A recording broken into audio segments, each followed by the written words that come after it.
required. Not yet. 2 people are in the waiting room. Okay. Okay, I'm going to stop. I think I'm just going to call the meeting to order. We're now recording. Okay, thank you. Good evening, everybody. Welcome to the Hazard Mitigation meeting, Plainfield Hazard Mitigation Committee meeting. We're going to do things a little bit quickly from the committee's business point of view, so we can get right to the presentation by SLR Consulting. So in terms of the agenda that we have for tonight, we're first of all seeing, for those who have copies of the agenda on the committee, if there's a request for any suggested changes to the agenda. Hearing no changes, we'll go ahead. We're going to quickly review the minutes from the last meeting and have that little bit of committee business done. Of the members who were here at the last meeting, which was myself, Francis Rose, Sil Relland, and Jen Garino. And Dave Hill has joined us now as well. Dave has joined us as well. Oh, great. All right, so 5 of us are here. Examining the copy of the minutes that were prepared by Jen Garino and distributed electronically, does anyone have corrections to or additions to make to the agenda, to the minutes as they were provided? My name is spelled wrong, but I will, Rose, I'm sorry. but I will spell that out for Jen over here. Thank you. Yeah, I think I just gave it a whirl, but I didn't get it right.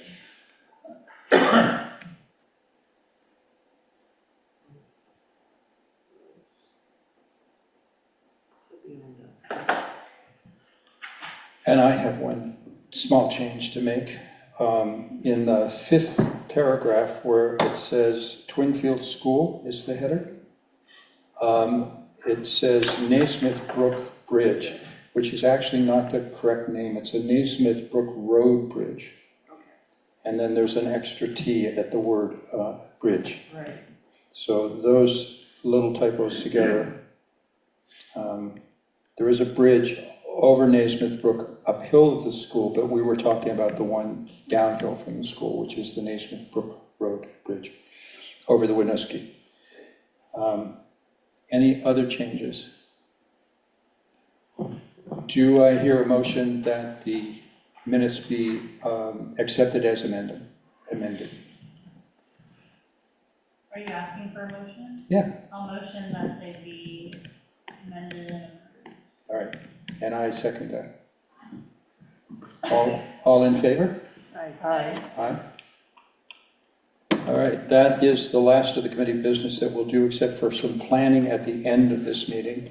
But for now, I wanted to, first of all, welcome everyone who is attending online. We have a good representation from the village and from the state, and I'm looking forward to hearing what everyone has to say. Here in the room, we have Steve Libby. I don't know your names. Louis Scott. Louis Pratt? Scott. Louis Scott. Okay, thank you. You got it. And Peter Youngbear and Sil Relland in the committee. And up here we have Ethan Ely, is it? Yes. And Roy Schiff from SLR Consulting, as well as Francis Rose Subiando and Jen Garino. And myself, Michael Billingsley, the vice chair. Without any further ado, I pass the meeting over to Roy and Ethan. But I also wanted to say to everyone that if you have questions, please write them down. For the time being, please mute your microphone on your computer. And then when we reach the end, if you'll be actively involved with your questions, and if you're here in the room, put up your hand if you want to speak, and we'll get a microphone to you. Okay, thank you. All right. Pull up the presentation on your computer. It's right on the desktop where I had it started before. Thank you. You guys hear me okay? Ah, there we go. Okay. Thanks, scare me.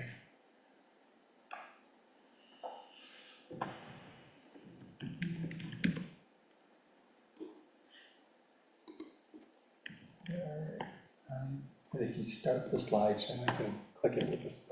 Yeah.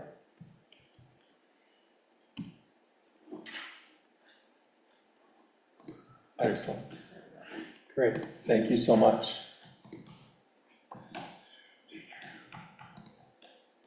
Yes, Denise is here. Okay, Okay, take it away. all right. Great, thank you very much for getting that started. So excited to be here. Again, my name is Roy Schiff. I'm a water resource engineer with SLR Consulting, and we're going to be working through a little discussion tonight and then seek your input on alternatives. Oh, No, wait. I can try with mine. Yeah, maybe just go ahead and advance it. Perfect. Okay, so today's agenda is to give you an update on the progress we've made on the project since we last met. Talk about the schedule real briefly. I think we're on track here.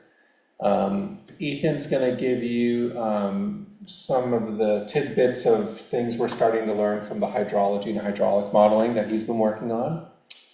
And then we're going to look at some alternatives tables, ideas about flood mitigation options for the village that we've started. And then we're going to seek your input to look at maps and also brainstorm ideas, many of which we've heard from both in the past, but want to talk a little more about those.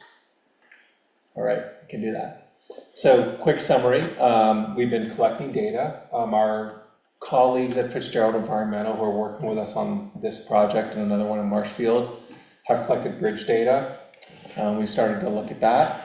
You'll see some interesting maps today about the sizes of the bridge in relation to the channel they sit in. We've started some watershed modeling.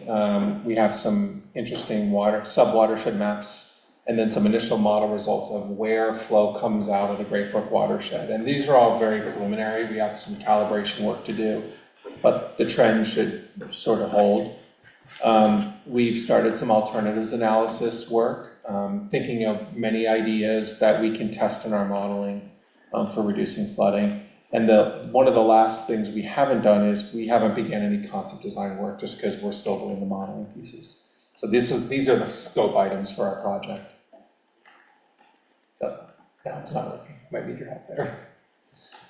Okay, so quick review on the schedule.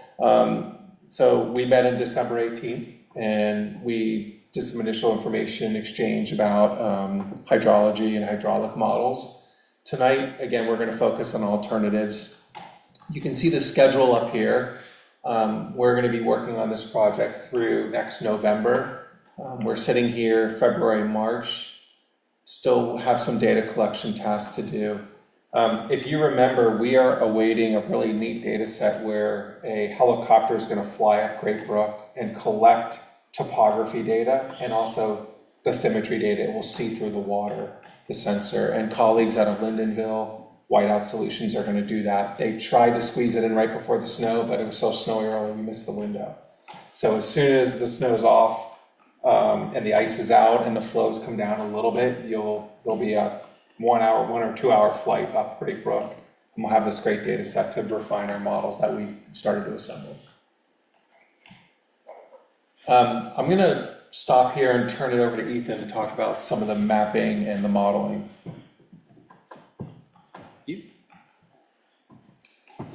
Hi everyone, Ethan Ely. I am also a water resource engineer at SLR, and I'm just going to go through some of the information that we've currently collected and what we have so far. So here you can kind of see we have Great Brook broken down into 3 general areas to kind of focus in on, just a little more zoomed in. But you can see right down here, This meeting is being recorded. There's the village right here, and then you have Great Brook going up this way, and then going that way. So here's area 1, and I'm just going to kind of skim through some of this. We're going to get into this a little more later when we talk about some of the potential alternatives for flood mitigation.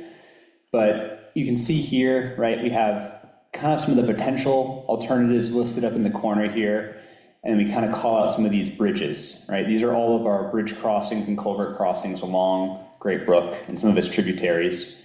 And the color coding kind of shows how wide that bridge is in comparison to the channel. So if it's green, that means it's wider than the channel, the bankable channel. And if it's a red or a yellow, it's starting to squeeze the channel down more than it would naturally be. So you can kind of see as we move through these slides, which bridges are starting to squeeze that channel and where you might have to have issues. And that's just looking at width, not other factors. That's just width, just FYI. Again, moving upstream here, here's some of the bridges. These green lines you can see, we're gonna go and we'll see another picture that's a little easier to understand, but this is how we broke down the watershed to start analyzing where the flows come in and how much flow is coming in. So those green lines are just delineating those what we call subbasins. This is our third map kind of zooming in. Again, all these bridges here you can see are all starting to squeeze that river channel down and might be leading to some issues. You'll have to push the button up when you're going to speak. So one of our first steps in any sort of hydraulic analysis is looking at the watershed and where the water is coming from, right? How much water is coming in? Where is it coming from? What does the watershed look like? And this is kind of our first look at how we've split up the watershed to analyze it, right? You have these subbasins, right? They're labeled MD2, GB7. We've broken it down into 11 subbasins, all of semi-similar size, to kind of figure out where the flow is coming in and also figure out what area of the basin, if you have rainfall in one area, how does that affect another area of the basin, right? We're analyzing how the water moves down through this watershed and then meets on the brook and then moves downstream. So we've split up the watershed to start piecing that apart and figuring out where the water's coming from.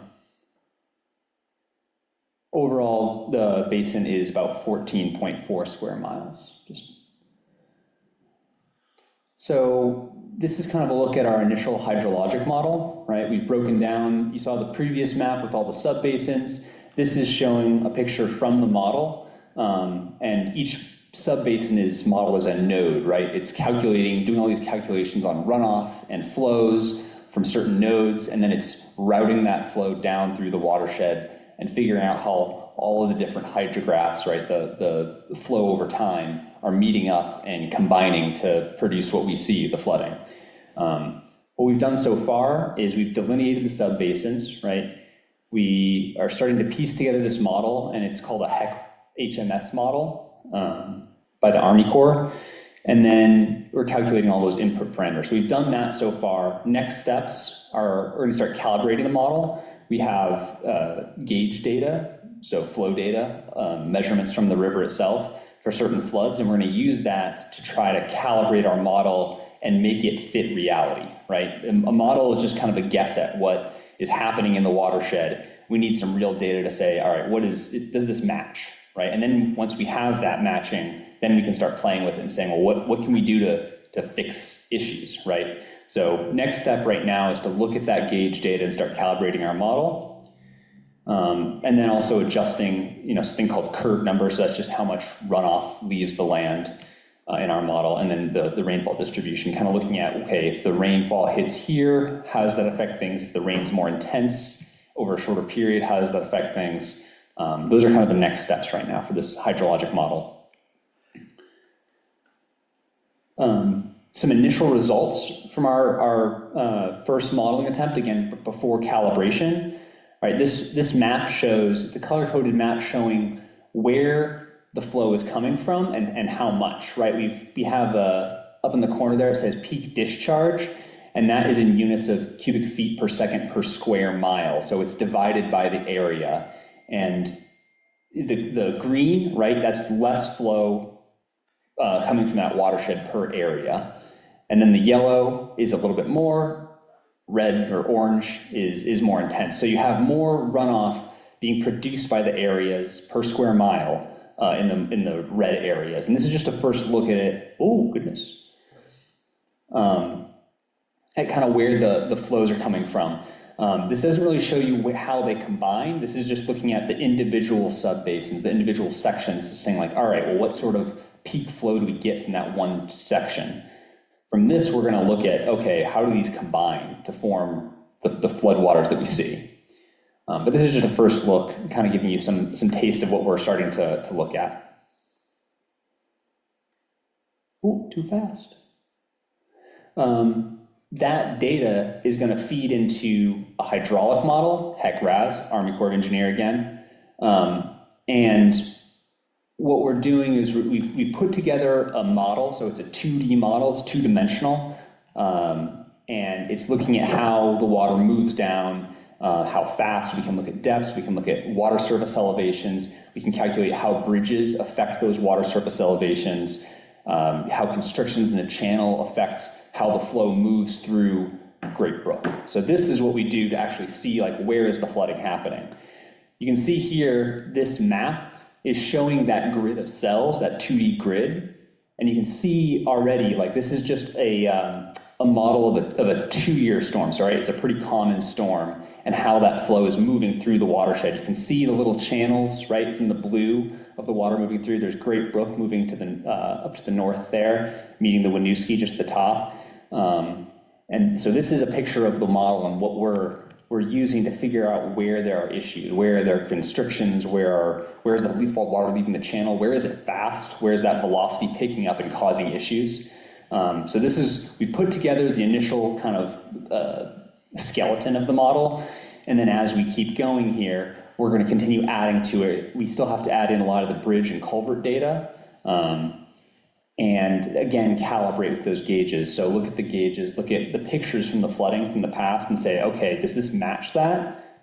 Once it does, once we're close, then we start to say, okay, what if we widen this bridge? What if we remove this fill from this one section? What if we change where the road is located slightly to give the river a little more room? What can we do and how does that affect things? And then we'll be able to see that, with this model. And it'll give us a map of the flooding and how that changes with the alternatives. And now I'm going to switch back over to Roy. He's going to start going through some of our initial alternatives.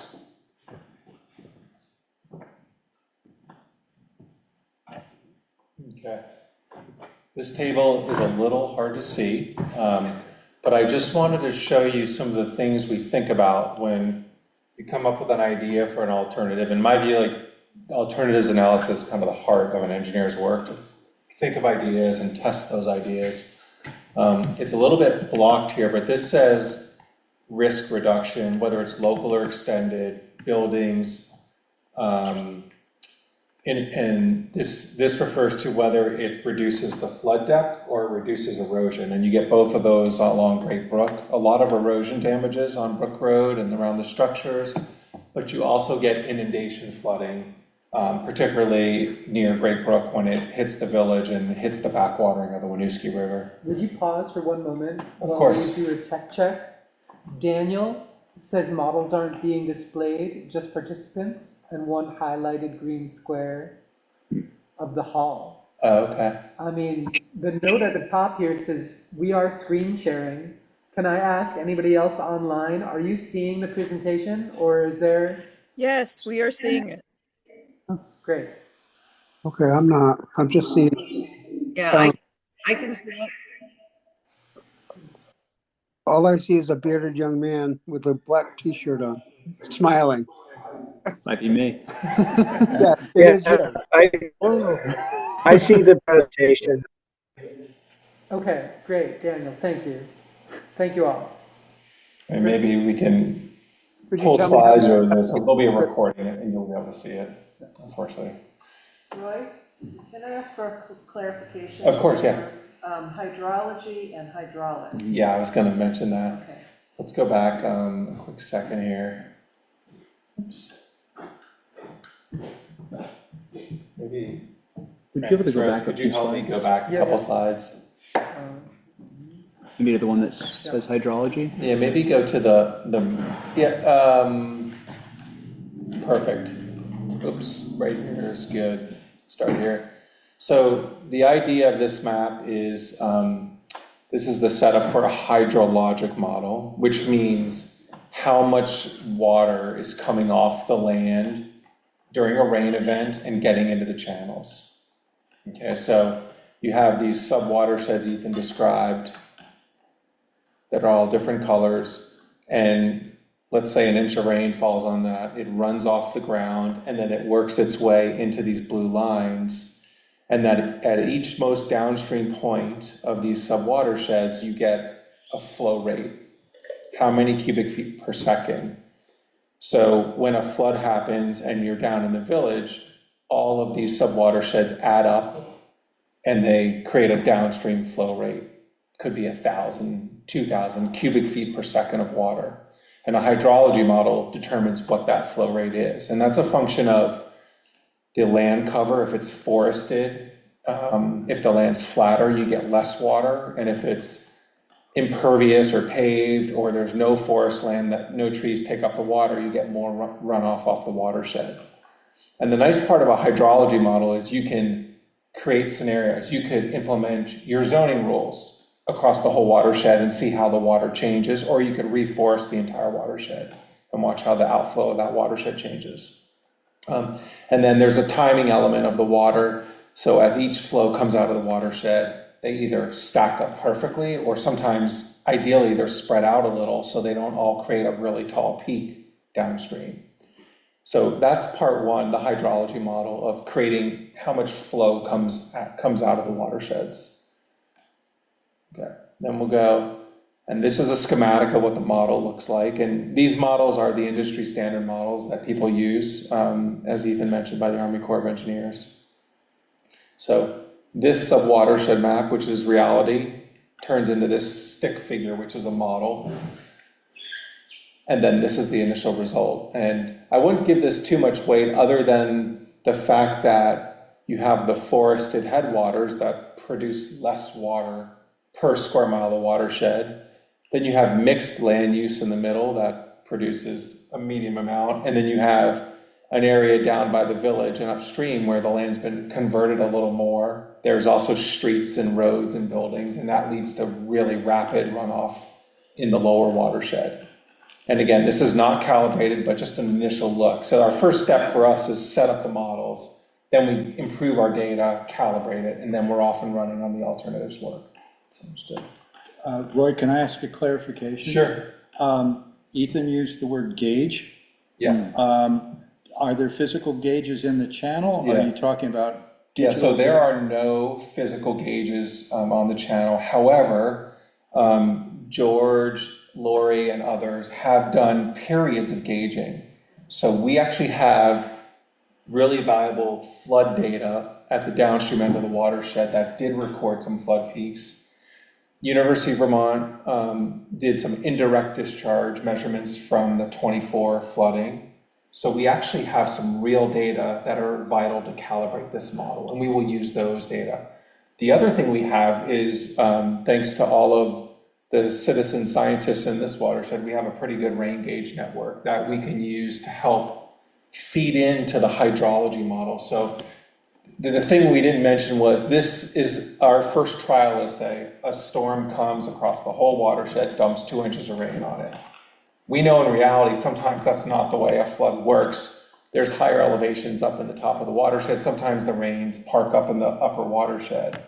So we can use the rain gauge data from around the storms that have happened here and maybe create a non-uniform rain input to the model. So I think in the gauge, probably meaning rain gauge data, and we have some measurements from around there, but there are no gauges. The closest gauge that functions USGS is actually in Montpelier, I believe, on the Winooski River. It's a really different river setting. Ethan mentioned this is on the order of, I think, 14 square miles. The gauges down in Montpelier are like 400 square miles. So really hard to make a strong comparison using those gauges. And then hydraulic? Yeah, so now we're gonna jump into the hydraulics. So Ethan mentioned you take the discharge, the flow, how many cubic feet per second are coming down a river, and that doesn't tell you what that flow does when it hits a bridge or a culvert. So the main output in my mind from a hydraulic model is what is the depth and velocity of the flood wave as it comes through an area.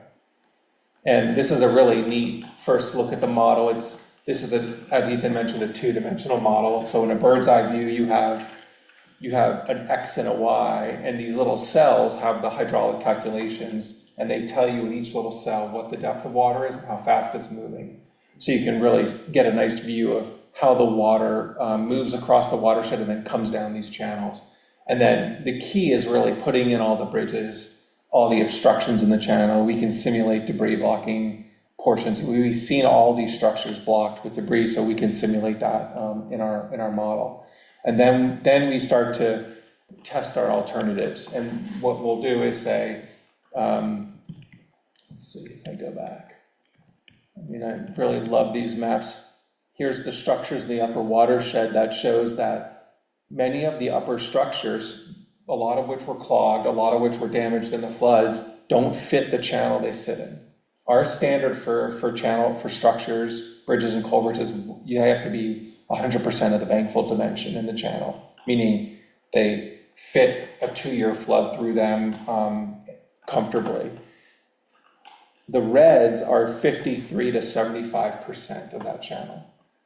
And a lot of these are problem structures where they get clogged quickly because there's no space for debris. So when you go up and down the Great Brook, you can see all these structures that are really small. Anything green sort of meets the standard and fits our dimension. So all that said, we'll test all the structures and then test a range of alternatives in the hydraulic model. A little background there, more. Okay, and so here's the alternatives. So the idea is once we calibrate the models, we'll have a list that we've heard about. There are other consultants working on projects around Brook Road we were talking with, and then we want to hear from you. We've walked big portions of the channel after the rounds of flooding, so have an idea of some of the flood issues. And then we put them on this table, really just to start thinking about, are there local flood mitigation benefits? Are they extended? Do they help buildings? Is it the water depth or erosion? And then there's some feasibility items like, is it possible to get a permit to do that project? Is there going to be a lot of future maintenance? Is it cost prohibitive? One thing about this work is ultimately we're going to have a couple projects prepared for a hazard mitigation grant application. And to do that, the benefits, meaning the flood reduction damages you can get rid of, have to outweigh the cost. So the benefits have to be higher than the cost. It has to make good economic sense to submit a project. And so we'll do a benefit cost analysis as part of the concept design phase once we find out which alternatives are really helpful from flood mitigation standpoint. And I just wanted to zoom in. We're about to stop talking here. But I wanted to zoom into a handful of alternatives that we've heard about and considered. The first is reconnecting floodplains adjacent to the brook. And these areas are essential to allow debris and sediment to settle on them and ice, and they create more flood storage. This is a practice that's being used all over Vermont in our region right now. So anywhere there's fill in the area, historic fill that hasn't been used, or if sometimes there's damaged homes that are no longer there, or there are buyouts, and then you can remove the fill and create big storage areas in those areas. So that's a work in progress, finding out where those areas are. We talked about bridge replacements. In the Great Brook corridor, there's so many bridges that are undersized, so there's going to be a lot of testing around the bridges. There's been talk about Brook Road realignment or partial elimination of pieces, so we're going to test all that in the alternatives. I'm really excited. We've seen, over the years, we've done several styles of pieces of models along Brook Road corridor. But what we haven't seen is a really full Great Brook model with detailed data that will really show us the erosion hotspots. This model is really going to show that very well. Wide areas tend to be less erosive. You see big wide areas on Great Brook after the flood. And then you all know these narrow areas where the road and the brook are sitting right next to each other, and that's where the brook gets damaged in a flood. So I think the modeling that Ethan's going to be working on is really going to show us exactly where those hot spots of erosion are, and then we can start to make good decisions and ideas about, do we want to relocate some portions of the road, or otherwise. There's also a bunch of bank stabilization encroachments area where there's rock that's been put in around a house or a road or another building or a structure. And these areas historically tend to keep creeping into the river, encroaching into the river. And we've done a few projects around the state where we've pulled those back to just let more water release out of an area. And these can be really beneficial flood mitigation approaches. So we know there's a bit of filling and encroaching right in the village, and there's also a couple along some road segments upstream that we would test, pull those out. They often won't have a major difference in the flood elevation, but what they do is when you pull those encroachments out, the water can slow down a little more and it becomes less erosive. And I think that's one of the bigger challenges in portions of the Brook Road, the Great Brook Corridor along Brook Road. And then finally, this is an ongoing project.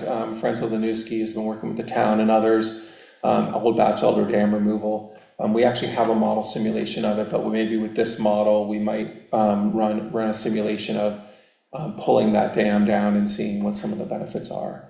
And that might be done in conjunction with our colleagues who are focusing their work on the Winooski River between Marshfield and Plainfield. So Fitzgerald Environmental, we might work on this last alternative with them.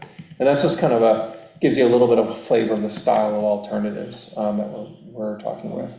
So with that, we wanted to leave lots of time to really listen to you all about either flood issues very locally, that can be around your home or your business or anywhere, or if you have ideas of like putting in a wider structure or cleaning out the brook in this location. There's all sorts of ideas. We'd love to hear from you.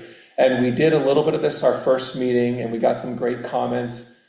Here's, maybe creating a little bit of a flood shelf in the village to create some storage. That'd be some sediment removal out on the floodplain. And the one on the right is a mention that Josh Pitts has a proposed potential realignment in a portion of Brook Road right now that exists. So, things we're going to be, as the models come together, we're going to be getting a lot of detail, and then we'll have all the alternatives. Eventually, they'll go on those first maps Ethan shared, so you can kind of see where all those alternatives are laying out, and then we'll show you the flood mitigation benefit results from the modeling. So pause there and see if anyone's got questions or ideas. Yeah. Just sort of a general question as to the methodology. To what extent does groundwater saturation play into your flooding? I live way up on the East Hill, and my basement had 4 feet of water and it flooded. Wow. Okay, and during that event, and this was the 2023 flood, okay? During that event, we knew, I'm a big gardener and I know what's going on with the soil out there. It's like the ground was saturated before it started raining. Yeah. So therefore, whether it was forested or whatever, nothing could be absorbed. It just ran off. Yeah. So how do you account for that in your modeling? So there are initial moisture conditions. There's different levels. Antecedent moisture condition is the terminology. So there's dry, medium, wet, and then you also can do some simulations about frozen ground, which is really important for us. Sometimes we get big floods and thaw. So we can parameterize the model. One thing is that these settings are empirical, meaning people look at different conditions and look how a flood changes when it's really dry out and when it's really wet out. What we'll often do is sort of do some bracketing and say, okay, here's a dry condition, here's a wet condition, change the parameter. It may not be spot on, but it definitely gives you a feel for, okay, if it's a wet ground setting, it could be a 10% larger flood or something to that nature. I don't know, Ethan, do you want to add anything to that? Before we do, I just want to quickly remind people that you identify yourself if you have a comment. And if you're in the audience, because you're very far away from the owl, we're going to ask you to wait until this microphone reaches you so that your comment can be heard by people online. And lastly, if you are online, to put up your hand or put a comment in chat, and we'll try to keep track of who is asking for admission to make a comment, and we'll include you. So I'm going to pass the mic over to Sil, and she will watch for people in the room, and otherwise we'll watch for people online. Okay, thanks. Ethan, did you have anything to add on the moisture condition? No, I don't think so. I don't know if I'm loud enough right now. Yeah. Try to be loud. Yeah, I think Roy hit on it. It's like mainly what we're looking at is like what you can look at what moisture the soil is initially when that runoff comes off. So more runoff could come off, more water, right? If the soils are moist, the model itself is not taking into account groundwater flow, right? It's not looking at how water is moving through ground. It's looking at just the surface. So all we can really do is say, all right, well, this was, in this specific event, 2023 or 2024, very wet. How did that affect things? And like, is our model matching that? And if it is, then that's kind of saying, all right, well, maybe we're getting the soils right, or maybe we're not. And then we'll try to tailor it to try to match that. So that's kind of how our model looks at it. That's, yeah. Two questions online. First from Denise. Will stream alteration permits be needed from A&R? And doesn't that take a while? So I'd say for every project on this list, can't go back. Sorry. If you can scroll back to the one that's legible. Oh, I'm sorry. Can you go back one slide? Yes. The answer is yes. Every project here would require a stream alteration permit, and likely a permit from the Army Corps of Engineers, and likely a local floodplain permit.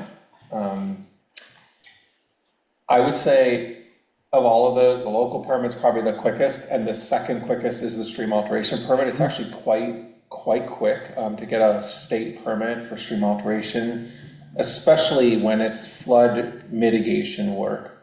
It's a little slower when you're doing pure restoration work in rivers, but it's generally pretty quick. So I don't think that's a hindrance to doing any of these projects. All right. Daniel, do you want to ask your question or state your comment? Yes, Daniel Hardy. I reside on the first house after Upper Road. I believe that's area 3. My first suggestion was, I mentioned before, in my opinion, I believe the bridge prior to the Cameron Road Bridge by delinquent tax collector George Cushing's home should be removed. And I was told that, that would cause a problem with Hudson, and just have a sign, no large trucks, and reroute the road past the fire department to connect on to Brook Road. My second suggestion is to get rid of the Cameron Road Bridge after Cameron Road, the bridge prior to my house, altogether as well. That has a lot of backup, and it always washes out, and nobody would be landlocked. I would have to take a different route home, and I'm fine with that. And the next bridge after the Cameron Road Bridge, after my house, there's no homes prior to that washout after Ernie Gray's house, and that trailer still remains there. And my concern is if they're trying, there's really nowhere to where to direct the road other than disrupting the natural course of the river, the brook. And in my research, that's illegal. You gotta let the brook flow as it wants to flow. Nobody would be landlocked there. They would have to access from Fowler Road. The road after the prior bridge is that house is gone, and that bridge should not be replaced. And funds, I don't know if funds can be diverted, but funds, provided to the East Hill Road that is going to accommodate much more traffic than it normally is accustomed to in prior to these floods. So those are my 2 cents. Oh, and the other thing I had a concern, I know I asked this before. I only lost property. Thank God. People have been much more disturbed than I. But right where my upper field is has not suffered damage. It's very susceptible, and I was wondering if big rocks could be put in there like they were done down in the village and on the Winooski and other areas of town, just to protect the remaining of my field and keeping my house selfishly further away from destruction than what's currently been happening. That's it. Thank you. Thank you very much. Interesting ideas. I'm gonna have to like go back and play that and just really lay that scenario out to see exactly where it is, but it sounds like good ideas to consider some of the bridges, for sure. Thank you. So from Lori Varg, Yeah. have you considered the post-1973 channel manipulation? One resident said he and his brother rode their motorcycles up and down the Great Brook after the bulldozing of the channel. Schum's CEM said about 50 years for the channel to reach new stability. My guess is that these two floods are proving that 50-year theory pretty well, since there is no bedrock for grade control until up around Lee Road. Do you expect much more incision? Good question. Lori's river science is coming through in it, for sure. So just so folks know, the CEM is channel evolution, which says that rivers tend to cut down and widen naturally very slowly over time, but sometimes there's a big flood that can like vault them either to build up or to cut down. It's a great question because there's been so many waves of flooding on Great Brook as well as post-flood recovery in quotes on Great Brook, some of which has accelerated the incision process, which has led to more landsliding and has kind of put more material in the brook.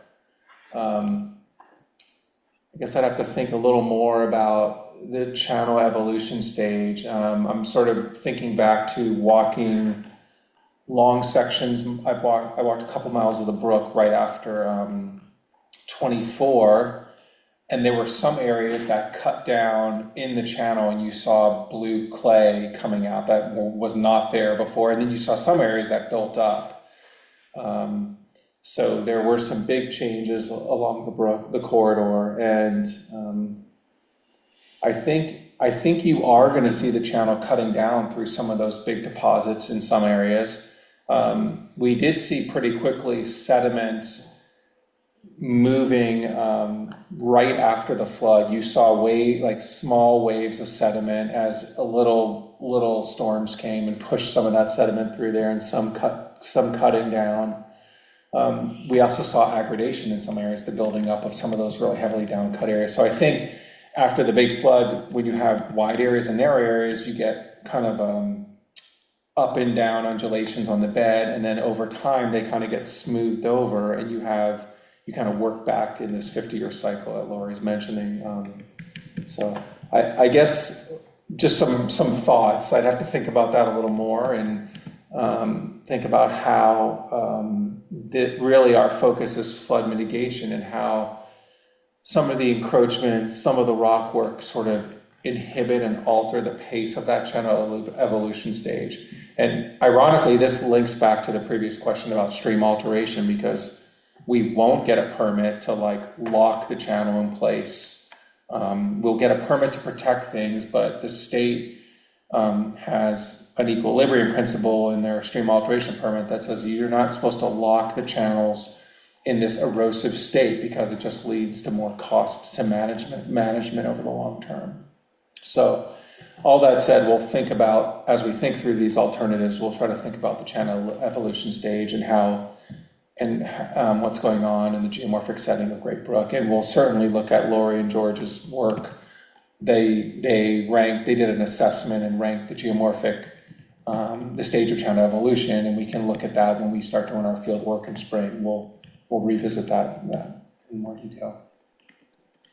Hopefully that was good enough answer for now, Laura. Michael, yeah. Yeah, Michael Billingsley.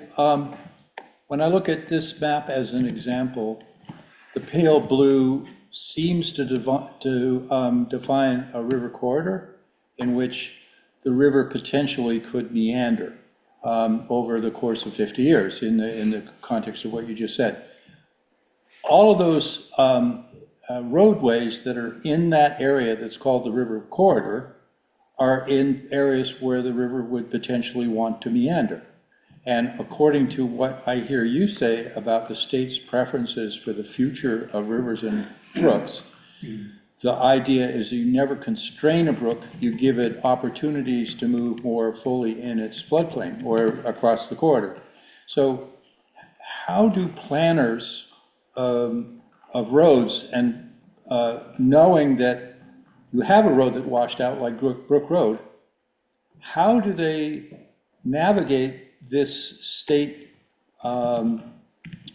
assumption that you're going to allow the river more every time, you're going to give it more room, against the fact that Federal Highway Works Administration wants you to put the road back exactly as it was? How do you navigate this scientifically? Yeah, well, the question was very answerable to the last second when you said federal highway. Like that, this is a unique complicating factor for Brook Road, as you all know.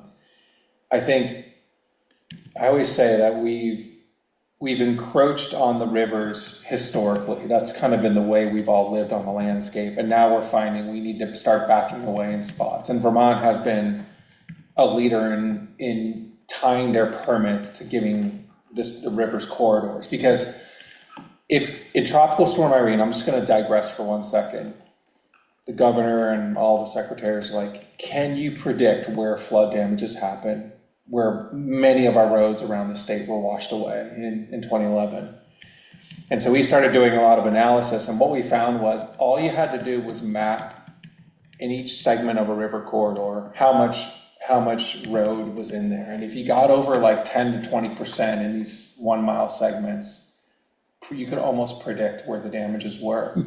So it became pretty obvious that the more these rivers sit in the FEMA floodplain where they're going to get inundated, or in a setting like Great Brook, the river corridor where erosion damages are likely to take place because the river wants to wiggle around in that spot, in that blue zone you just mentioned, you're gonna be battling that river.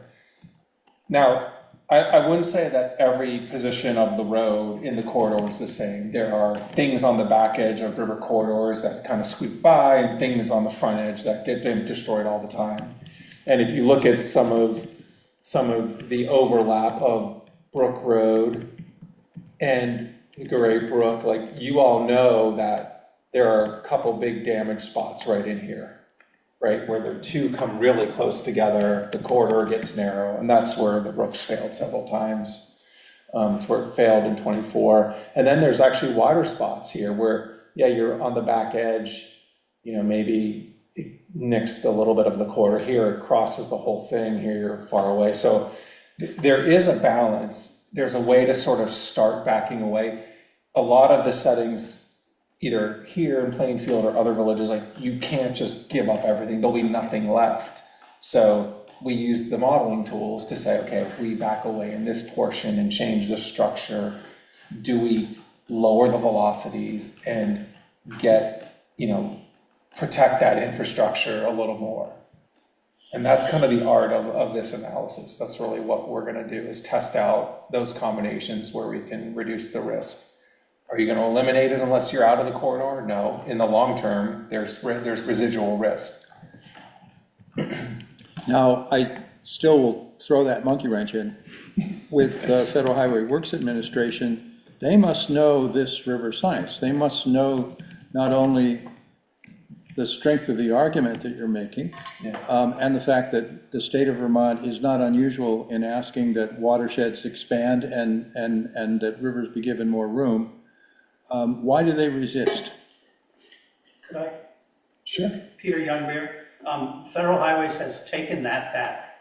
They are allowing us to follow their emergency repair manual, which says 3 things. You have to look at 3 things. Replacing in the current right-of-way, relocation, or no build is their 3rd option. And our projects now are looking at all 3 of those. So they're giving some, whatever, softer position.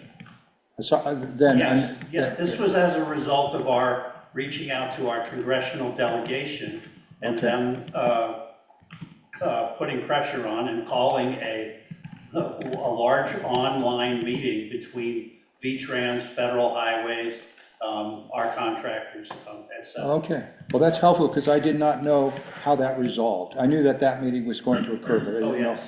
how it resolved, yeah. Great. That sounds great. We have a few comments online. The first, a hotspot erosion to report. Is that Jean? Yes. Are you calling me, Dan Hardy? No, Jean Lamica? Lamica? Jean, are you still here?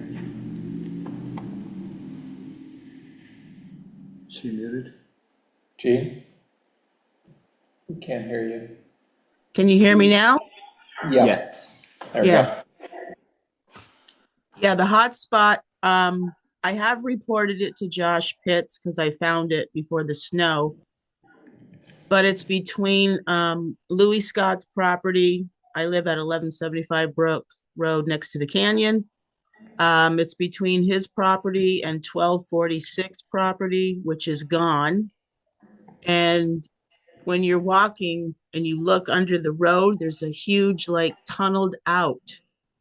So when it's getting ready to melt now, what's going to happen to that road? I mean, I think I lost my driveway to my home. Okay. Jean, Because you would you can't place see this it between unless you're roads? walking. Which roads is this between, Jean? It's between 1133, no, 1333 Brook Road and 1246 Brook Road. 1246 house is gone, and I live at 1175 Brook Road. Would you point to your house on the map, Louis? Jeannie, where's 1246? Whose house is that? That was Michael Hull's. Oh, Is that on this map that we're looking at? I have the culvert numbers too. it's on the 90-degree corner Oh. of the brook. Oh, that might be further upstream then, where the Yes. brook takes a hard turn. Yeah, it's up To there. the It would north. have been, it would have been Right the there. first trailer after Ernie So- Gray's trailer. Yeah, so my house would be, say, right in here. No, you're way up by Spruce Mountain there. Oh, that is. You're up past East Hill there. This You is gotta go Gore way Road, back. Brook Hill, East Hill. So I know Mike Hall's land is right on the 90-degree corner of the brook. Okay. I wonder, might be a smaller one. Just a That couple. could be it. It's in the Zone 3 area. Zone 3. Zone 3. This is zone 3. Okay. No, you're nowhere near. I don't know, I saw that 90-degree corner and I thought, Okay, well, we can look up the addresses and figure it out. Yeah. If we got them in the notes, so thank you. I have the culvert numbers if that helps. Could you type those in to the chat? Sure. That'd Yeah. be great. Thank you. Okay. now I'm gonna look. I haven't seen Yeah. And Louis Scott, what's your address again? 1333, and you know the rest. So it's closer to the village than their place Right. And whose place? and yours. Yes, it's 500 feet from my driveway. More comments from Lori. The concern about the incision process is what repairs you will consider that will then go ahead and lose as if incision increases in locations. Yeah, down cutting's a big issue, and this is really interesting, the 2.5% slope cutoff you've seen. So, Lori, are you saying that when you see a river 2.5% or steeper, you get more erosion and incision, and that's where the problems come up? And there's the colder numbers. The visual apply. Daniel, you're next. Yes, I was just going to add to my previous comment that on the bridges that are salvageable, the first bridge as you enter Brook Road, perhaps they could be either elevated enough for bikers or joggers, and the same with the Cameron Road Bridge, the next bridge up. That to make it accessible for bikers, not vehicles or trucks, but to bikers, and then also the bridge after Cameron Road, which is immediately at my house, and just prior to the woman that was just speaking, and that too could be, kept open uh, for for bikers and travelers, and the other damaged bridges is above that. I would also add that while that bridge that is the next bridge after Cameron Road Bridge, where Ernie Gray's trailer is, that is still on. It's close to that 90-foot drop off, and with things coming, that could fall in. And while that bridge that is still, enough to get that trailer out of there and into a safe away, it's gone, it's ruined, and to get it out of there while that bridge is still solid enough to take care of that. And if not doing that, pull it into the road so it's not so susceptible of falling down to that bank. And that's it for now. Okay. So one of your thoughts is maybe salvage the bridges and try to use them for bike and pedestrian access? Yes, to keep it open. Yeah. Yeah. I mean, the problem with that is like the size of some of those bridges. First off, I think if it's Bridge 21, the first one on Brook Road, Yes. Is that what you're saying? Starting up with the first one, that's the first bridge as you enter. Yeah. As you enter from Mill Street, Okay. not Mill Street. As you enter whatever Creamery, Mill or Creamery, Mill, the first bridge. Yeah. Yeah, so that one, I mean, severely undersized. It was about to get replaced. It's pretty beat up, and so it'd be hard to use any piece of that structure to span the bridge to meet a standard you want to pass stuff through there. Yes, that's what I thought. Yes, that would make sense. And Yeah. it's easy, you're not going too far as a biker or a hiker to go around and enter it from Mill Street, I believe it is, or Creamery. Yes. Let me step in here, if I may, Michael Billingsley. In terms of what the Hazard Mitigation Committee has been doing for 6 years now with respect to these particular bridges, there's always been a recommendation that they're to be taken out entirely.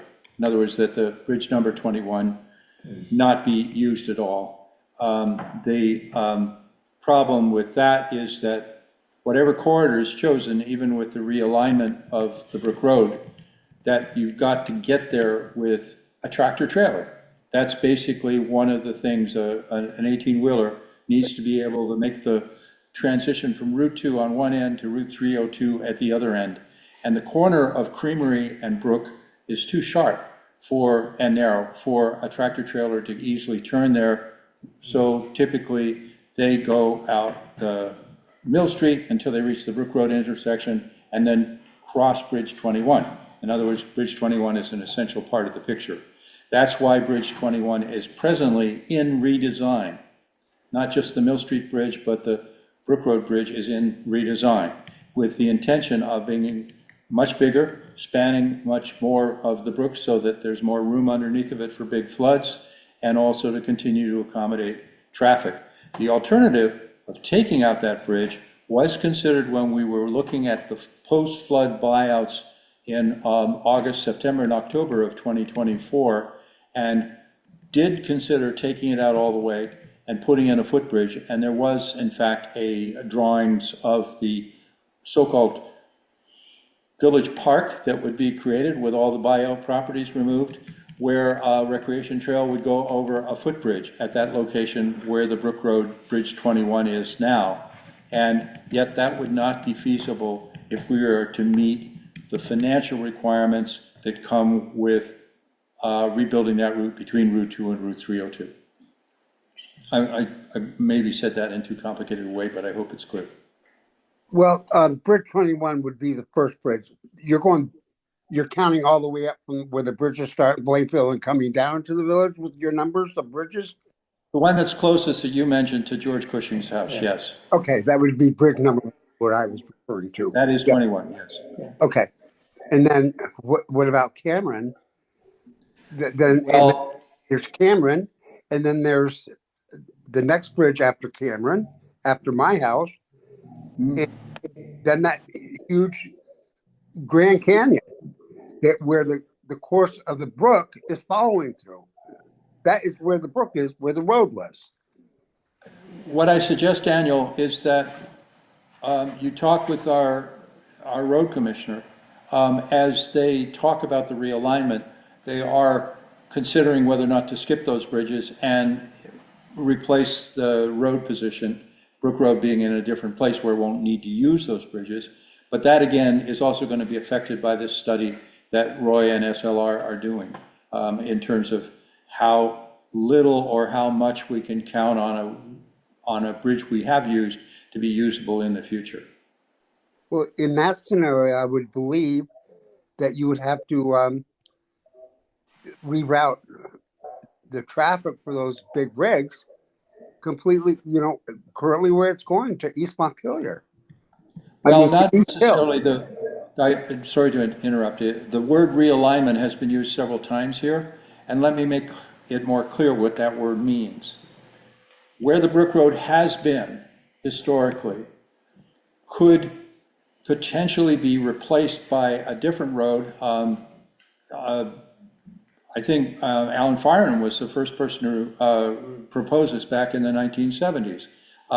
There are higher, if you look at where Cameron Road rises up parallel to the brook, if you continue forward from there and stay at that higher elevation and don't go down into the valley, thinking of a new Brook Road that actually would be higher than the bottom of the valley. And that's what the realignment is a reference to. And Carl Bissix is our new road commissioner at the moment. And so he and Peter and others are considering how to make this realignment fit the needs of the Federal Highway Works Administration. And I think it would be great for you to weigh in if you have thoughts with them. Sure. Thank you.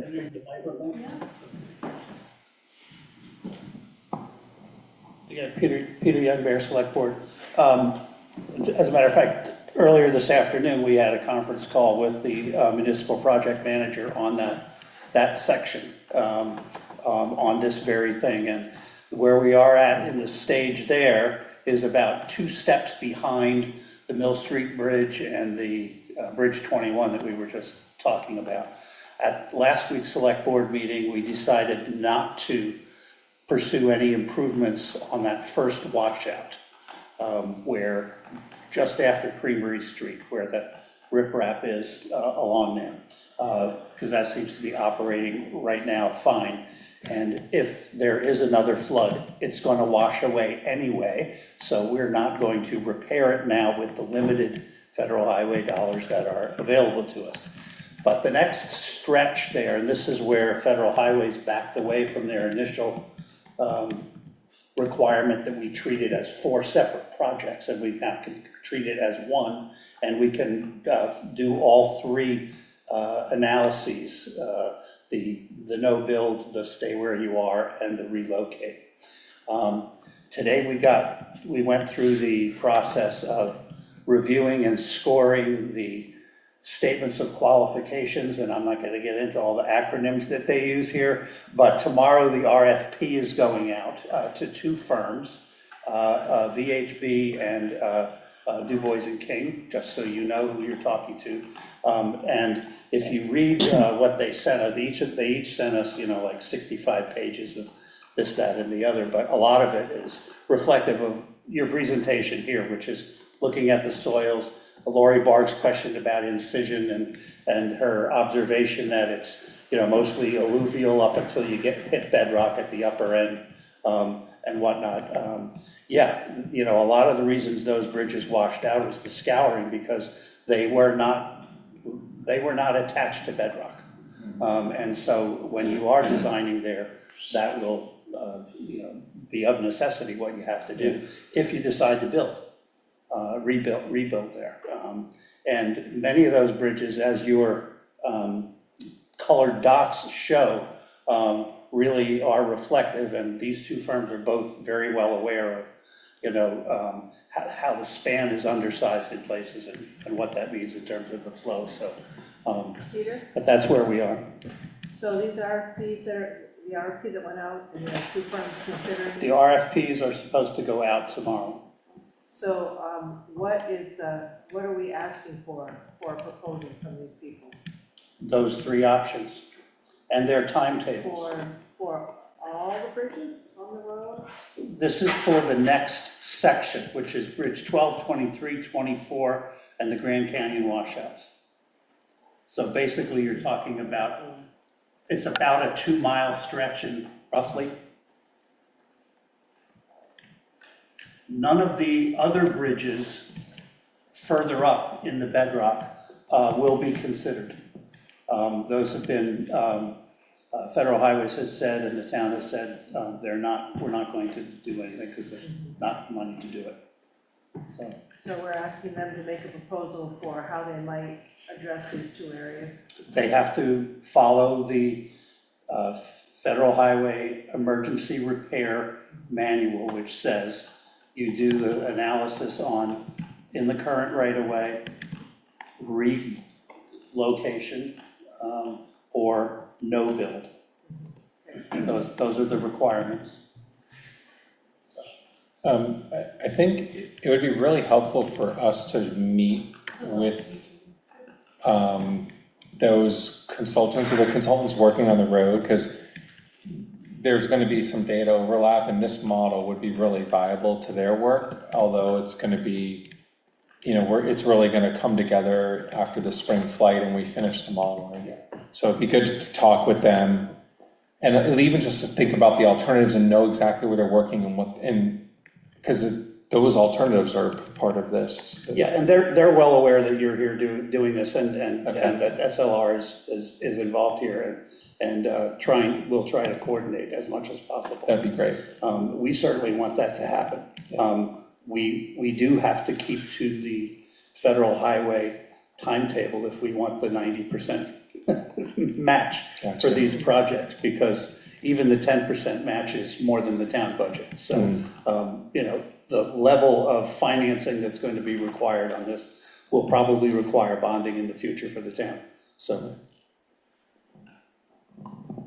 Hi, Dawn Fancher. I guess I want to share some of my thoughts. I happen to live at 303 Brook Road, which is on the corner of Cameron and Brook Road, like northwest of the intersection. So my memories of that bridge there, the one at the base of Cameron, that's my house, yeah. That's a little bit above my house, yeah.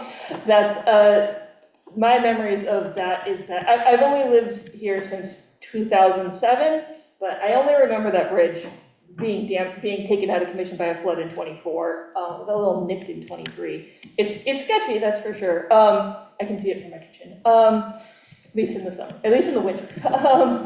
Yeah, I mean, I guess, and this isn't for you so much, but like, I know that when Josh first talked to me about realigning when he was road commissioner, Brook Road, he's, suggested I might lose a little of my yard. If that happens, so I just really want to make sure I stay informed of that. Like, I mean, that would suck for me, but I do understand why realigning the road is like potentially a very good idea. So I would support it, if it was done well.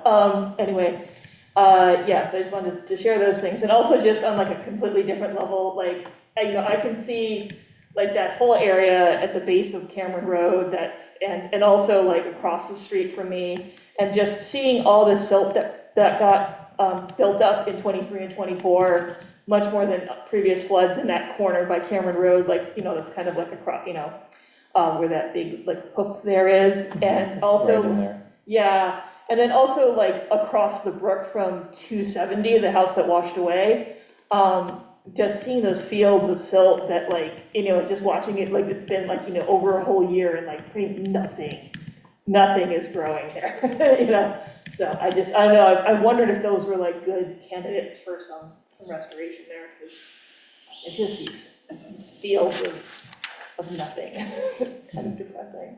But yeah, I'm mostly just here to because I live right there, to keep tabs on what's going on, but those are just observations I had.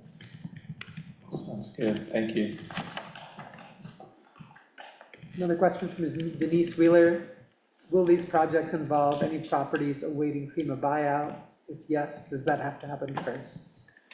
I think the answer is yes. And sometimes in this process, we'll put some blinders on and just do just in the modeling, whatever you want, and then we have to say, well, what's feasible? And then if there are certain areas where we know homes are going away, those would be prime candidates for floodplain restoration, lowering the fill that the home sat on, and then having a flood storage area. So it's probably a combination of ideas. It can be a little more focused at some of the buyout sites, or you can look at anywhere else you want, just the different ideas.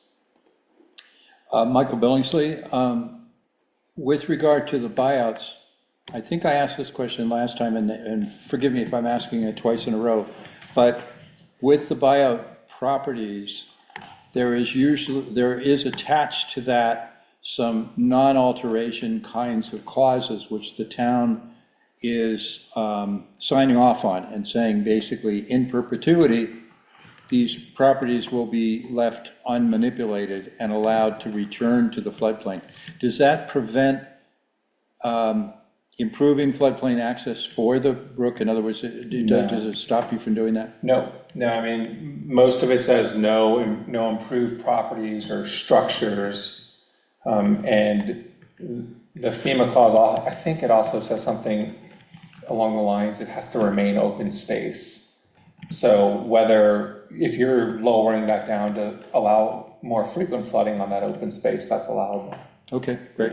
Because that's an activity that lowers local flood levels, whereas there's no risk increase by putting a structure there or filling or anything where that raises local flood levels. Okay. So that's an allowed activity. And there are many examples, not only, in central Vermont, there are probably 5 communities I can think of in a quick second that are actually following the buyout process and investigating through this type of study, where can we gain flood storage at those buyouts?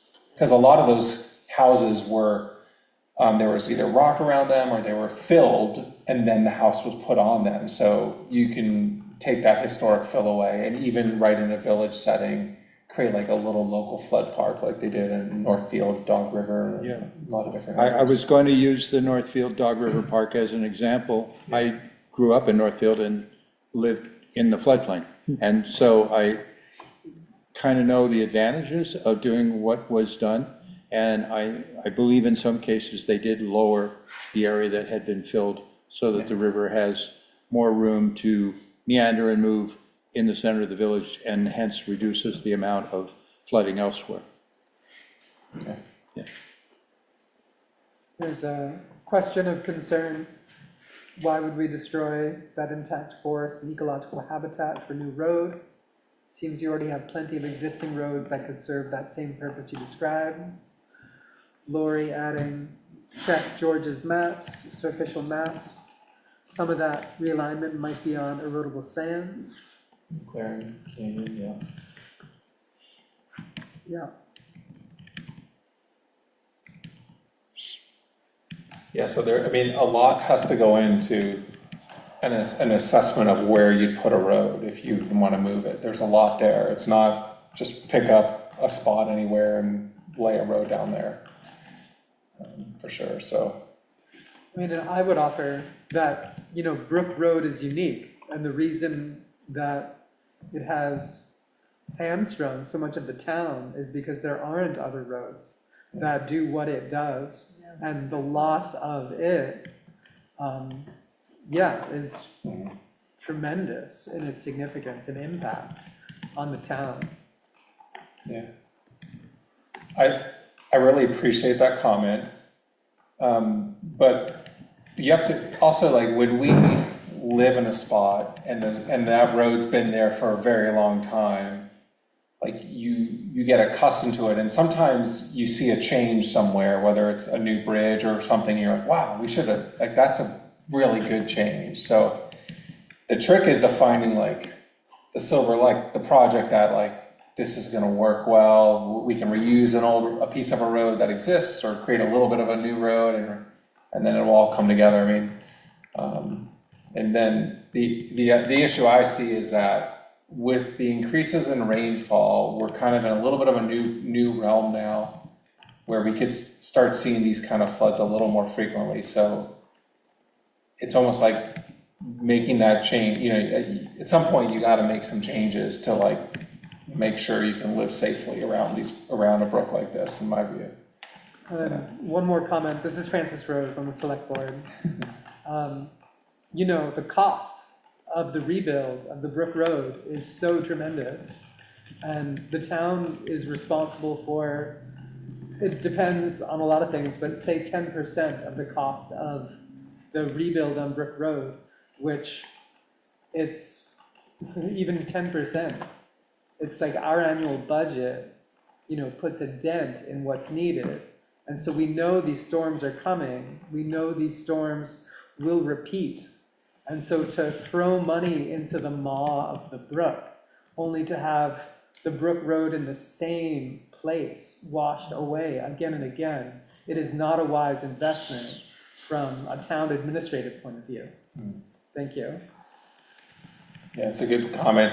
I guess one thing I just responded to that before your comment is, it is kind of the nice piece of having a model, coming up with some alternative and then testing the benefit cost analysis to say, are we making a financially good decision? So over the lifetime of a 75-year project, we replace, you know, we move the road, armor some areas. Can the cost be outweighed by the avoided damages that the town would incur over that same period of time? So it's a really valuable tool to say, you know, when we think about multi-million-dollar projects and huge investments, you have to have assurance that it's worth it, or else the government won't give you any money to help support part of that project. And so we'll know after this project if Brook Road alignment, I assume some version of that will be one of our alternatives that we'll have a concept design for, know the flood mitigation benefits, and know the economic benefit of that project out of this. And I think it's going to be really valuable. The one other thing I wanted to say was, you mentioned all these projects going on right now. Alternatives might come out of this work that aren't realistic or are not going to get built right now, but if they're a roadmap for 3 bridges at the top of the watershed and 2 bridges here and a floodplain here and buyouts here, like that might put you in a place for when the next flood does happen and a different piece of Brook Road's out, you kind of have a roadmap to like build back to. I think that's something that a lot of towns have really called for with this repeat flooding, is we don't know the decision making. We're trying to restore everything, and it's chaos and it's stressful, and we just want to get functioning again. But if you create this roadmap, and these projects, I think, help set that vision up for the future. So we will try to forward a few projects, but I think you're going to have a longer list of some alternatives here that may kind of be like number 5, 6, and 7, not in their top 3 that we're going to design, but like things that might be cost effective and the town could pursue in the future. Yeah, I'm glad you said that. I'm looking at the Cameron Road Bridge, for example. That is not in any of these projects that Federal Highways or FEMA is willing to fund because it was not damaged enough.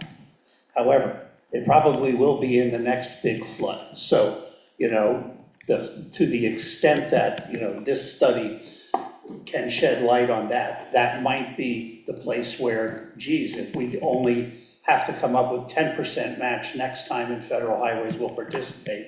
Maybe that's the priority that you fixed, and then the same thing going forward. So I think there's huge benefits to this study beyond the immediate projects. I did want to reply to Dawn. I think Josh went out when he was still road commissioning and has spoken to a number of the landowners along the potential route. We think there are about 10 total affected, which is really not a huge amount. But we do need to publicly let those folks know that we're going to be, and consultants are going to be looking at that. And, you know, these firms are experienced in, you know, approaching folks and how to do that and whatnot. In terms of the soils and Laurie stuff, I mean, they're going to be doing test borings and, you know, and whatnot, because you have to have that detailed information to design and engineer your solution. You can't just go by say, well, you know, here's a map. I mean, I know that you know, you have Halocene alluvial in the river corridor, and you have Pleistocene up there, which means it goes back 2.5 million years. But beyond that, you have to get more specific along any particular route, and they'll have to do that. So. A quick response, kind of looking back on what Dan Hardy had said, is that one of the aspects of the realignment doesn't mean that you're not going to be building bridges. There are places where even at that higher elevation, you're going to have to cross Miscaskett Brook, you're going to have to cross Chickaberry Brook. There are areas that are low enough that we're going to require a bridge. But when you do a total bridge count and you look at the number that would have usefulness in that upper area versus the multiple bridges that are in the valley that need to be replaced, it may be less expensive to the town to deal with that realignment.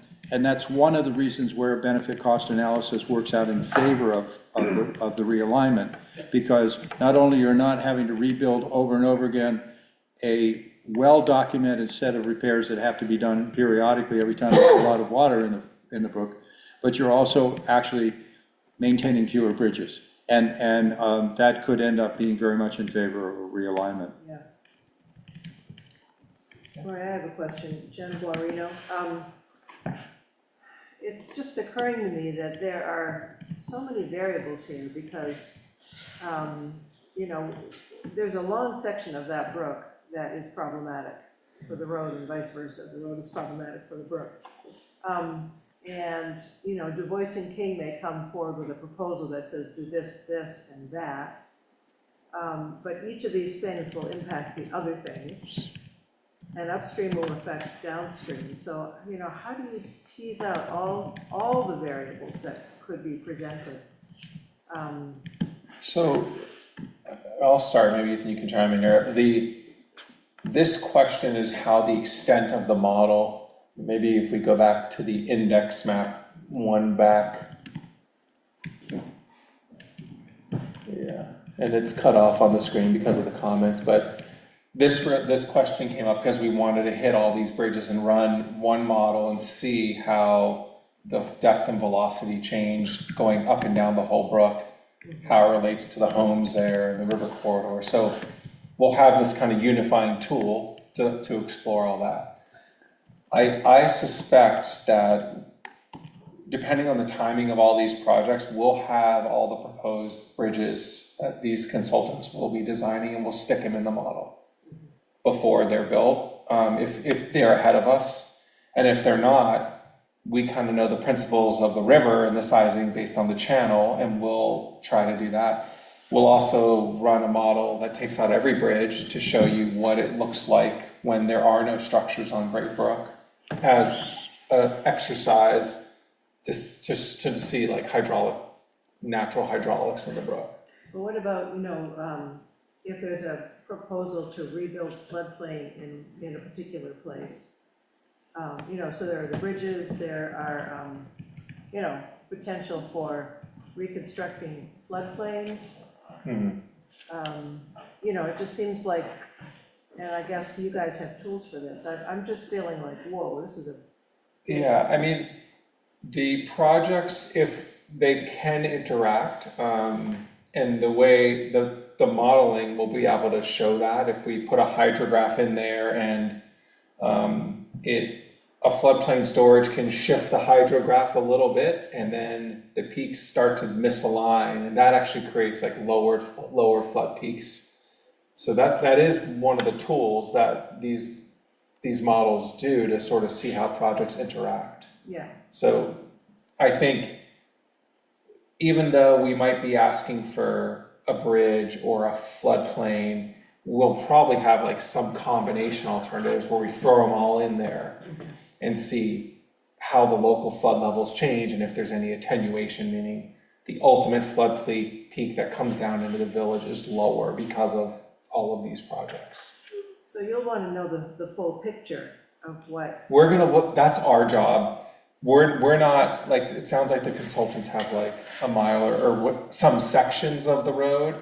We're looking at the brook as a whole and thinking of it in a sort of like a bigger, like in the watershed that Ethan showed the mapping, like the whole watershed is our study area. Yeah. So it's a little bit of a bigger picture. Yeah, and that's one thing too, like one of the products of this study is this model, right? It's something that you can take later on and say, well, actually, what about this? And you can just say, okay, we'll plug it into the model. Like, we have it set up so that this can be reused. This is like a tool that's like, like it's produced by the study and then can kind of be used again and again and again. Like, oh, let's check on this. What about this? So it's like it's something that can be replicated, and that's what it's all about. It's like it's having the model is saying like, oh, I had this idea. How does this affect things? Let's go check before we get into anything. So like this is it's something that can be used again too.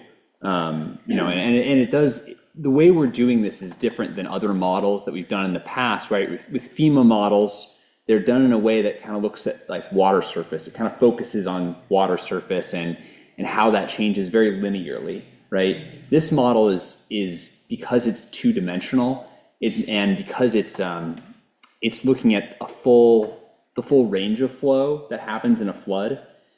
It can get a lot more information out of that, right? So it can interact, it can understand how bridges interact more than just by the water surface, but by how the flow moves through one bridge, how does that affect downstream, and how does that affect timing and things like that. So all of that, because this is a more advanced model, this is something that hasn't really been done that much up until past 5-10 years, really.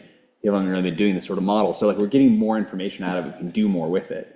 So it's a very flexible tool, Yeah. and can really be, hopefully piece out some solutions. Yeah.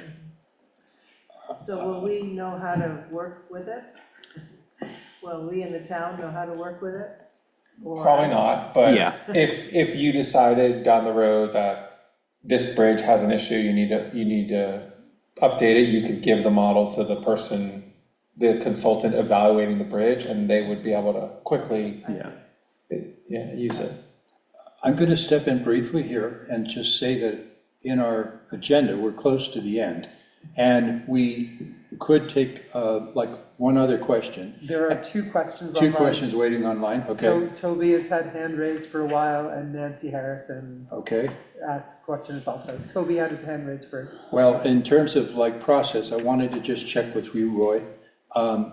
You had brought some maps so that people who were here present could like go through them and talk with you one-to-one about those? Yes. Okay, so let's make sure we leave a little bit of room for that at the end. And then you have these two questions, and we have one last agenda item, just discussing future meetings for the Hazard Mitigation Committee. We want to wrap it up, and then we can go to informal discussion in the room. That's great. Toby? Yes, good evening. Great presentation. I just would like to go back and talk a little bit about this, I guess, the concept of relocating Cameron Road to connect into Brook Road. So I have an interest in 682 Cameron Road. And I would just like, if you could expand a little bit more on that, your concept or ideas on how that would all come about. So, I mean, just to clarify, it's Nancy Harrison who had a question in the chat about the possible extension of Cameron Road. Meanwhile, interestingly, on this map, Cameron Road is shown as connecting to East Hill. Yes, It is not actually connected to East Hill, as most of us know. And there is a possibility that that could happen, but I believe the property owner or owners through the property that Cameron Road would have to move through to get there have been resistant to this idea.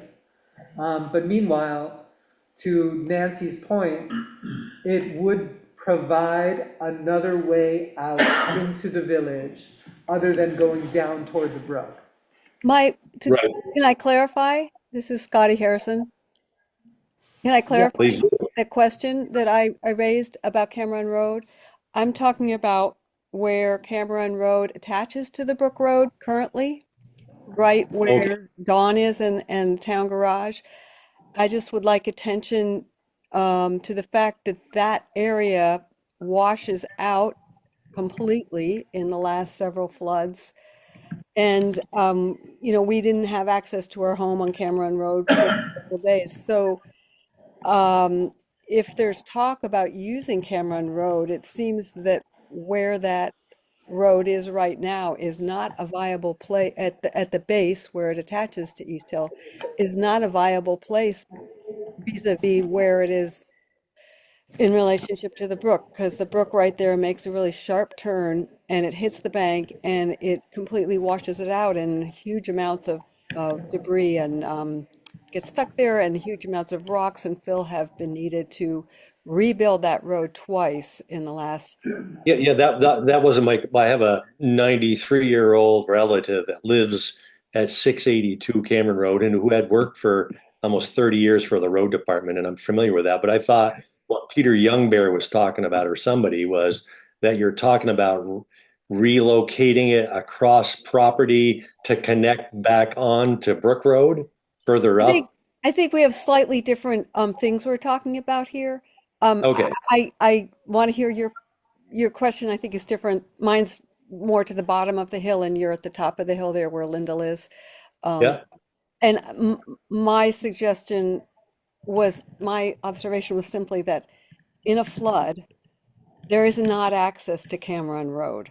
absolutely. Yeah, And so my point was perhaps the bottom of East Hill would go across to where the town garage is now to connect. right. I don't think And that's a Leo completely Bartlett's different, interested in, oh, I and know, but it's just a completely different okay. scenario.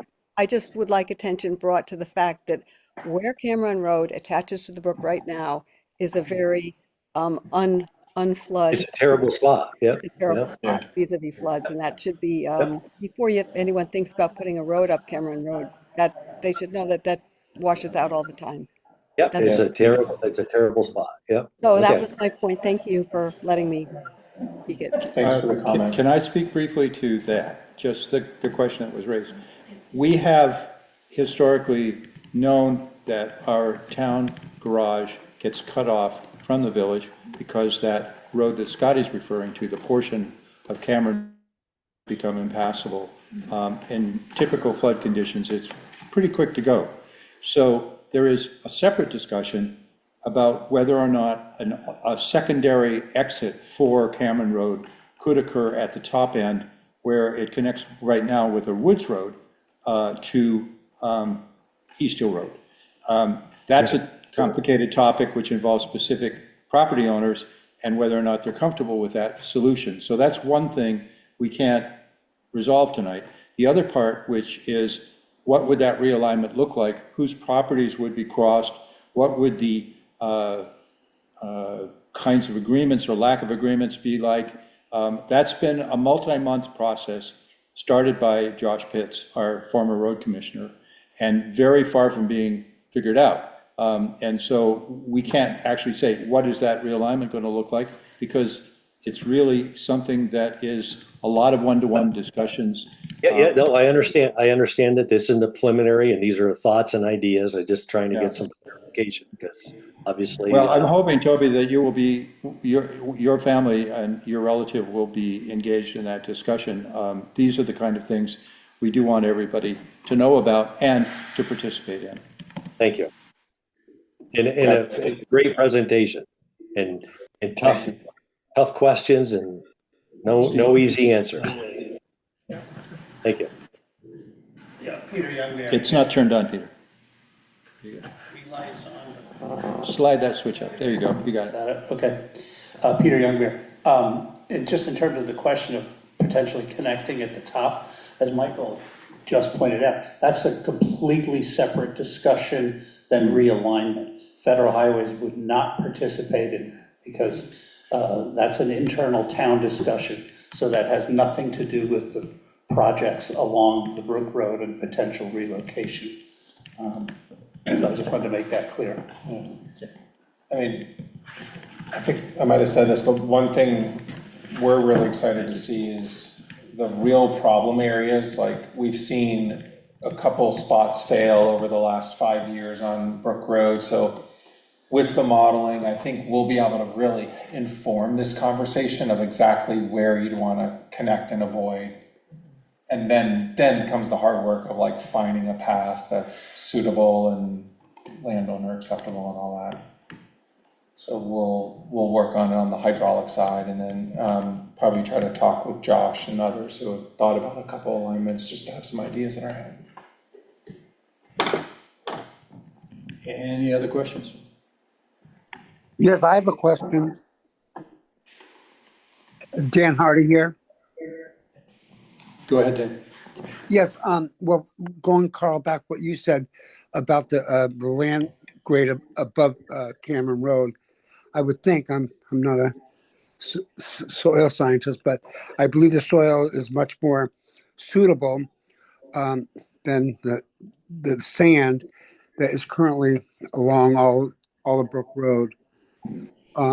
I've lived here all my life, and I'm 69 years old, and ever since the flood began and man got involved, it's progressively gotten worse, and worse in the very areas that they've been correcting.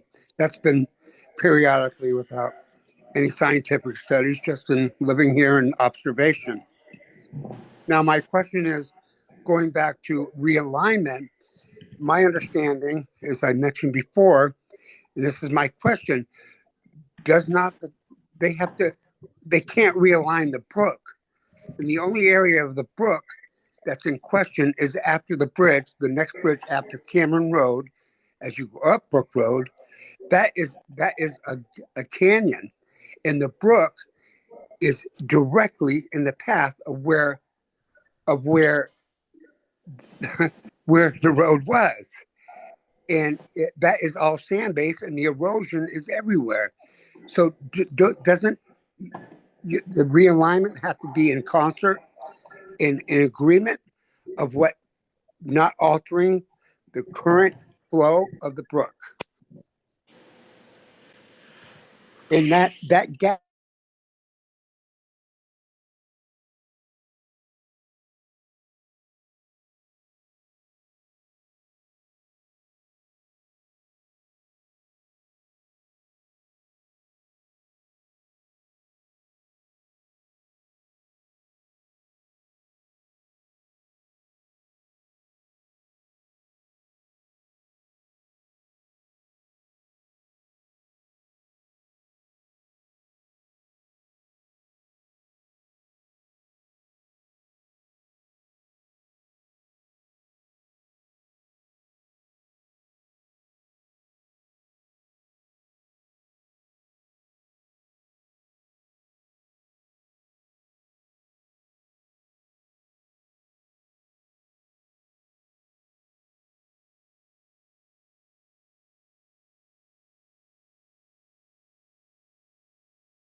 You're unmuted. Okay, go. Okay, thanks. Roy has indicated to me that he will accept questions directly in the interval, the next few months. So if you do think of something that hasn't come to mind that you want to ask or discuss or point out, you can write SLR. They're here working for us, and we're tremendously grateful that the state and all the powers that be brought this study to fruition, because we've needed something like this, as comprehensive as this, for at least 20, 30 years. And this is an enormous opportunity to learn what that very important piece of water does, in terms of to us and with us. Just looking ahead quickly, because I'm not going to make a full agenda item out of it, is that we have been talking about the hazard mitigation meetings coming up. And Roy will be back again in June, if I'm not mistaken, the third Thursday in June. There will be the next public presentation at the Hazard Mitigation Committee meeting in June. In May, we're going to do a special forum having to do with the way brooks and streams act in general. In other words, if you want to learn about, we'll have stream tables, we'll have people from Friends of the Winooski. We're working on getting our roster of people together to learn what happens if you block a stream, if you dam a stream, if you widen a stream or narrow a stream, if you build something next to a stream, what happens? And so that all of the folks who are interested in this topic can just learn how streams behave. And then in April or March, I'm not sure which of them will be which, but we're going to do a meeting about the drainage from what has been discussed as the East Village expansion meadow. There's drainage and wetland issues there that we've been studying in the emergency management crew, and we want to present our findings and talk about that in conjunction with what already has been learned by Paul Voiver, who was the engineer working in the early East Village expansion. There's a lot of water coming down into the village from that meadow, and we want to learn more about it and try to think of solutions to reduce the damage in the village that it does. And then also, because there was a recent incident where an underground LP gas tank started to leak and spill out onto the grounds of an adjacent facility, we might also do one of our meetings about hazmat, hopefully with our fire chief participating and also with Dave Hill, who is our in-committee expert on that. So that's what we're looking forward to in hazard mitigation in the next 3 or 4 meetings. And reminding you again, in June, SLR will be back. And with that, I would say that anyone who is here who wants to talk with Roy can continue to do so. We have maps out on the table to look at and to make notes. And I ask for a motion to adjourn the meeting. I move to adjourn. Okay. I second. All in favor? Aye. Okay. I think we are adjourned and we can stop the recording.